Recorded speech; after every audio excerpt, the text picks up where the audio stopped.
देशपांडे आपलं दीपक पवार पल्लवीताई हा निवडणूक आयोग आणि सावित्रीबाई फुले पुणे विद्यापीठ यांचं NSS राष्ट्रीय सेवा योजना यांच्या वतीनं एक चांगला परिसंवादाचं विचारमंथन या ठिकाणी झालं. आणि खरंच आहे, म्हणजे चुकून मी सकाळी मला वाटली की माझं 10ला सहभाग आहे म्हणून मी 10 वाजता आलो आणि नंतर मी विचार केला की यायला मला घरापासून 1.5 तास लागला. खरं म्हणजे 20च मिनिटं लागायला पाहिजे, पण पुण्यातली ही अवस्था आहे सगळी ट्रॅफिकची. पण जाताना 1.5 तास आणि पुन्हा येताना 1.5 माझे 6 तास जाण्यातच जातील. त्यापेक्षा उत्तम चर्चा ऐकलेली चांगली, म्हणून मी दीपक पवार या ठिकाणी बसलो. दीपक पवार हे मराठी भाषेकरता ते आणि मी विधिमंडळामध्ये, समाजामध्ये, साहित्यामध्ये आणि या ठिकाणी अनेक वर्ष या मातृभाषेकरता किंवा राजभाषेकरता आम्ही झगडत आलेलो आहोत, संघर्ष करत आलेलो आहोत. आता आपण सर्वांचा सहभाग या ठिकाणी बघितला. अगदी माझे मित्र रणजित शिरोळे यांच्यापासून नंतर संपूर्ण अनुभवी, आणि मला अतिशय मनापासून आनंद होतोय ताई की ज्या सावित्रीबाईंच्या नावाने हे विद्यापीठ आज उभं आहे, जगविख्यात आहे, त्या ठिकाणी व्यासपीठावर सुद्धा तुमची संख्या सर्वात जास्त आहे आणि आम्ही अल्पसंख्याक आहोत. हा सावित्रीबाईंना खऱ्या अर्थानं खूप आनंद होत असेल.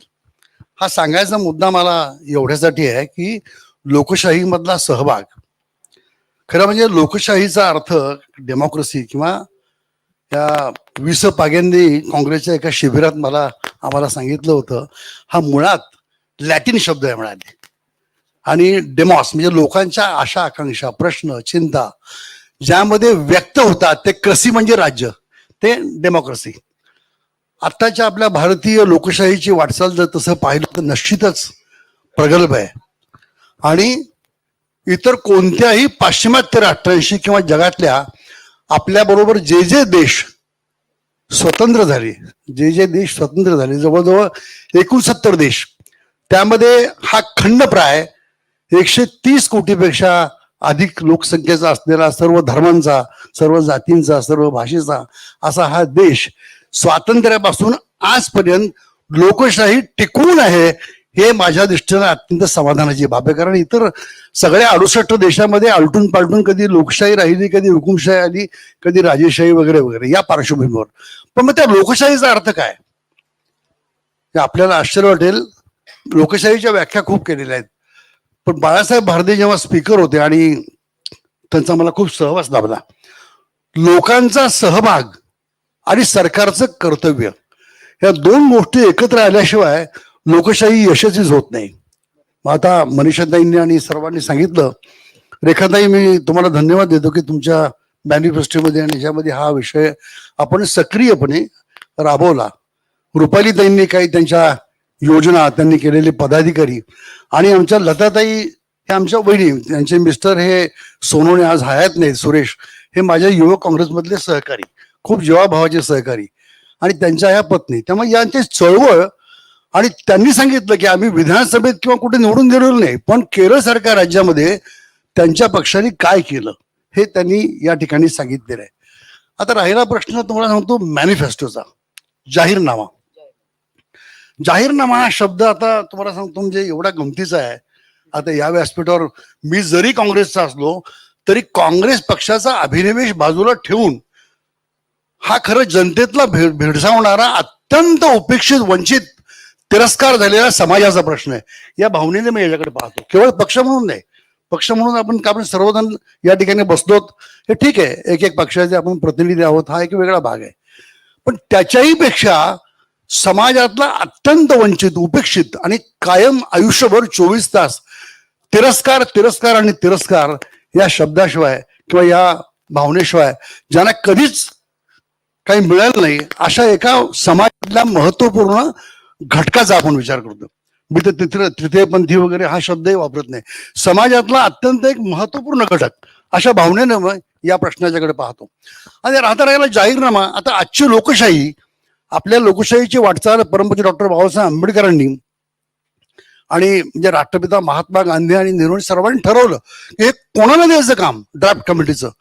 तर यांच्या इतका शोषण केलं, म्हणजे ज्यांचं शोषण झालंय, ज्यांनी सर्वात जास्त सहन केलंय, अत्याचार, अन्याय, पण तो विद्वान आहे असा एकमेव माणूस या देशामध्ये आहे आणि ते म्हणजे डॉक्टर बाबासाहेब आंबेडकर. आणि त्यांनी ही घटना केली. स्वातंत्र्य मिळाल्याबरोबर आपण अगदी आनंदाने म्हणतो one man one vote one value, एक माणूस एक मत एक मूल्य. आता मूल्य या शब्दाचा अर्थ बदलला जातात. आत्ताच्या लोकशाहीमध्ये मूल्य ते ध्येयवादी मूल्य होतं, आता हे मूल्य म्हणजे या मूल्यामध्ये आलंय. अशा या वाटचालीकडे आपण दुर्दैवाने चाललेलो, दुर्दैवाने. आणि त्यामुळे मला सांगतो कुठलाही पक्ष फार अगदी अभिमानाने सांगू शकेल असं काही तो करू शकला नाही. म्हणून लोकांचा सहभाग आणि शासनाचं कर्तव्य या दोन गोष्टींचा संगम आल्याशिवाय लोकशाही कधी यशस्वी होत नाही. मुझे बड़ी खुशी है आप दीवानी जी, हाँ, ये आपके चीफ मिनिस्टर अशोक गहलोत मेरे बहुत पुराने दोस्त हैं, यूथ कांग्रेस के हमारे साथी थे.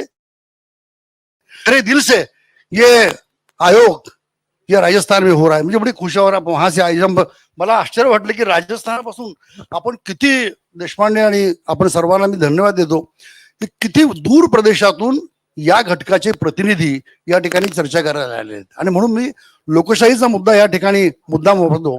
जाहीरनामा हा शब्द वगैरे आहे ना, आत्ताची लोकशाही ही इलेक्शन ओरिएंटेड, निवडणूक प्रधान अशा एकूण वाटचालीकडे आपल्या लोकशाहीची वाटचाल आहे. निवडणूक प्रधान. मग निवडणूक प्रधान म्हणजे काय? मग इलेक्टिव्ह मेरिट आलं, इलेक्टिव्ह मेरिट आलं. मग त्यामध्ये कोणत्या मतदारसंघात कसता कोणता धर्म प्रभावी आहे, किती संख्येने आहे, कोणती जात प्रभावी आहे वगैरे वगैरे याला महत्व आलं. एकदा सहज काही नेत्यांशी बोलताना मी म्हणालो होतो इलेक्टिव्ह मेरिट हा शब्द कुठून काढला हो? निवडून येण्याची पात्रता हा शब्द काढला कुठून? मग पुढे आणखी एक शब्द आला, तो आता फार प्रभावी झाला आताच्या संपूर्ण राजकारणात. वाल्याचा वाल्मिकीमुळे झाला. वाल्याचा वाल्मिकी झाला. इतके वाल्मिकी पाहायला मिळतात जे मूळ वाल्या होते आता म्हणजे आत्ताच्या ह्याच्यामध्ये. तर मी त्यावेळी चर्चेमध्ये असं म्हणालो होतो, अरे आमच्यासारखे ओरिजिनल वाल्मिकी राहिले बाजूला आणि वाल्याचा वाल्मिकी झाला तो झाला प्रभावी. मग त्याला दुहेरी फायदा. फायदा कुठला? तो अगोदर वाल्या होता ह्याची दहशत, आणि नंतर वाल्मिकी झाला याच्याबद्दल आदर. काय आमच्या या आत्ताच्या लोकशाहीची ही दुर्दैवी वाटचाल आपल्या भारतीय याच्यामध्ये. पण तरी सुद्धा भारतातल्या मतदानाचा अधिकार परमपूज्य डॉक्टर बाबासाहेब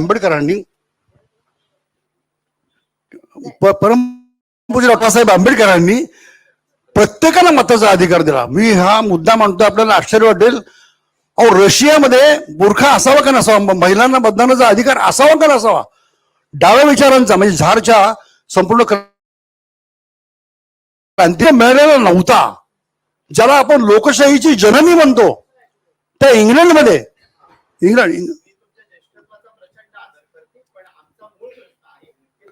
आणि बरोबर ना, त्याच मुद्द्यावर मी येतोय. नाही, त्याच मुद्द्यावर येतो की या देशामध्ये केवळ नाही, महिलांच्यावर सुद्धा अत्याचार झाला. पुढच्या शमीभा, हो बरोबर. एकच मिनिट, त्यांचं म्हणणं, तुमचे प्रश्न जेव्हा येतील ना तेव्हा घेऊया. प्रश्न विचारला हरकत नाही.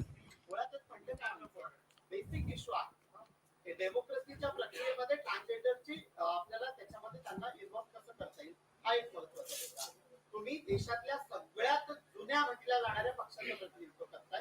आम्हाला मुळातच सांगा की 2001च्या नागच्या पीआय पासून तर आलेलं नालचं जजमेंट, आलेलं 2016ला आलेलं पहिला ड्राफ्ट, नंतर आलेला 18चा ड्राफ्ट ज्याला आमच्या कम्युनिटीने विरोध केला, 19ला आलेला फायनल ड्राफ्ट आणि 20ला आलेलं स्माईल. तेच तुम्हाला मी सांगतोय की कोणत्याही पक्षाच्या जाहीरनाम्यात नाही दुर्दैवानी ते असलं पाहिजे, हेच सांगतो ना मी.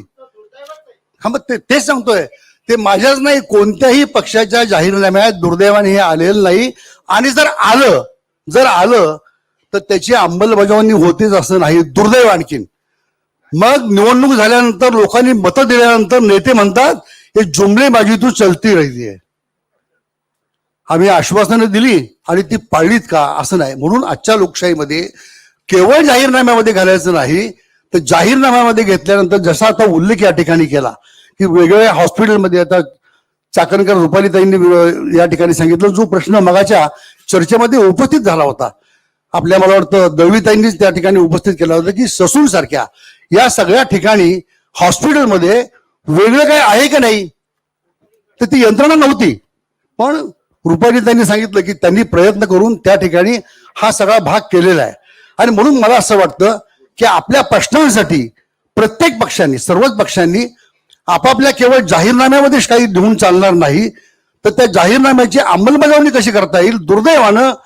दुर्दैवानं आत्ताच्या संपूर्ण राजकारणाच्या कुठल्याही जाहीरनाम्यात जी वचनं दिलेली असतात ती पाळली जात नाहीत.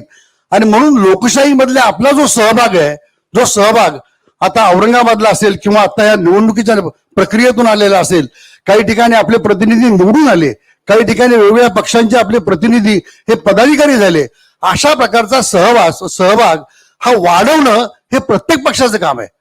आणि म्हणून मी अगोदरच सांगितलं की मी एका पक्षाचा प्रतिनिधीचा हा अभिनिवेश सोडून मी या ठिकाणी माझी भावना या या घटकाबद्दल या ठिकाणी मांडण्याचा प्रयत्न करतोय. आणि दिवसभरात किंवा गेल्या 2 दिवसामध्ये आपली जी चर्चा झालेली आहे, त्या चर्चेच्या माध्यमातून जे एक सूत्र तुमच्या या चर्चेतून किंवा परिसंवादातून पुस्तक रूपाने किंवा काही प्रश्नांच्या रूपाने जेव्हा शासनाकडे दिलं जाईल, कुठल्याही शासन कुठल्या तरी शासनाकडे दिले जाईल, त्यावेळी एक पक्षाचा प्रतिनिधी म्हणून किंवा जर आमचे काही लोकप्रतिनिधी त्या ठिकाणी असतील तर त्यांच्या माध्यमातून आपला हा जो एक समाजातला अत्यंत उपेक्षित घटक आहे, त्या घटकाचे आरोग्याचे, शिक्षणाचे, नोकरीचे, जबाबदारीचे जे प्रश्न असतील ते प्रश्न त्या सरकारच्या माध्यमातून कसे सोडवले जातील याचा करता आम्ही आमच्या परीनं आमच्या कुवतीप्रमाणे 100% सहभागी होऊ. हे एवढंच मला या ठिकाणी सांगायचं.